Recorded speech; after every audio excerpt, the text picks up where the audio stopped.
They say there are things in this world beyond our understanding, things that slip through the cracks of reality, things that linger where they shouldn't.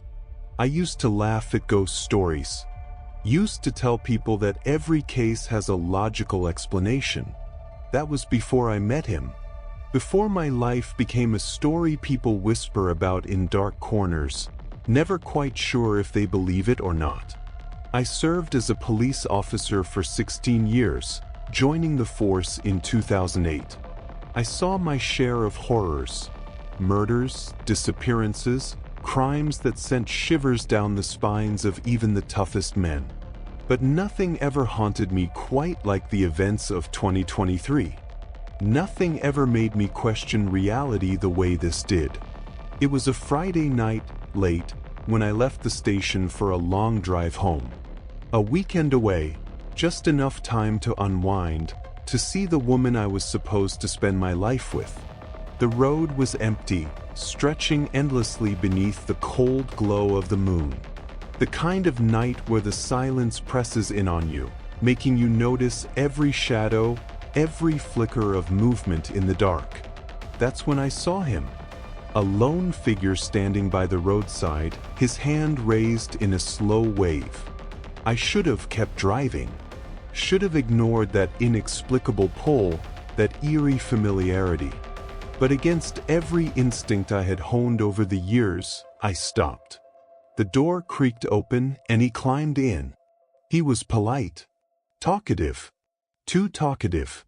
His words laced with an unsettling curiosity, questions about my work, my personal life, my fiancée. There was something wrong about the way he spoke, as if he already knew the answers. As if he was only confirming details he had learned elsewhere. When we reached the city, he insisted I take down his address. Said he wanted to meet again. There was something in his voice, something that made it feel less like a request and more like a command wrapped in a friendly tone. I didn't argue. I just wrote it down, not realizing I had sealed my own fate. The weekend passed like any other. Saturday morning, a lazy breakfast. Laughter. Plans for the future. And then the doorbell rang. It was him. Standing there like an old friend, smiling as if he belonged. There was no reason to be afraid, not really. He was polite, warm even. He charmed his way into the conversation, made himself comfortable. But every so often he would say something strange. Remarks about fate, about death, about being chosen. That evening he left, but the feeling remained. That gnawing unease, the whisper of something wrong. Sunday night I drove back. Work was waiting. Routine. Monday passed like any other until I tried calling her after my shift. No answer. I tried again. And again. A pit formed in my stomach. I knew something was wrong. I called the local police, asked them to check. I expected them to find a dead phone, maybe an exhausted woman asleep after a long day. Instead, they found a nightmare. The call came shortly after. Their voices were distant, hollow, as they told me the details.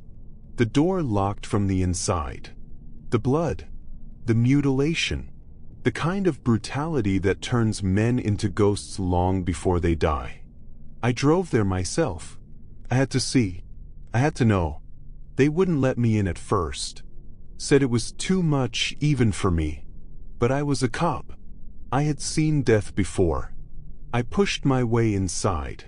I wish I hadn't. The walls were painted in red. The air thick with the metallic stench of blood. What remained of the woman I loved lay there, unrecognizable.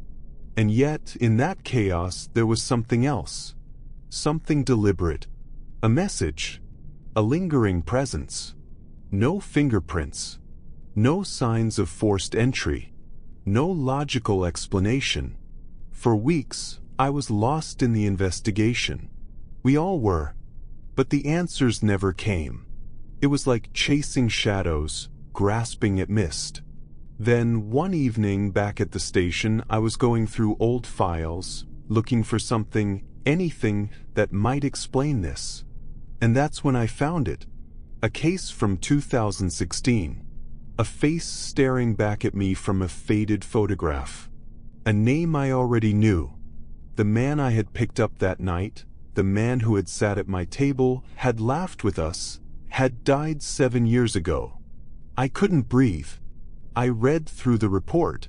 My hands shook as I pieced it together. A pattern. A legend whispered among officers who had been around long enough to hear the stories. A lone traveler, appearing on deserted roads.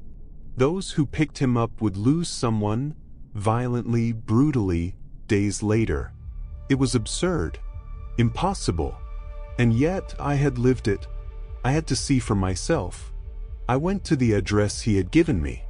Found only a rotting, abandoned house. The kind that looked untouched by time, forgotten by the world. An old woman next door, watching me with knowing eyes, told me the truth. The real Michael had lived there once. Had been murdered in 2016. Killed in the same horrific manner as the ones who followed. As I stood there, I felt it. That creeping cold. The weight of unseen eyes. A breath against my ear. "See you again soon, my friend." I turned.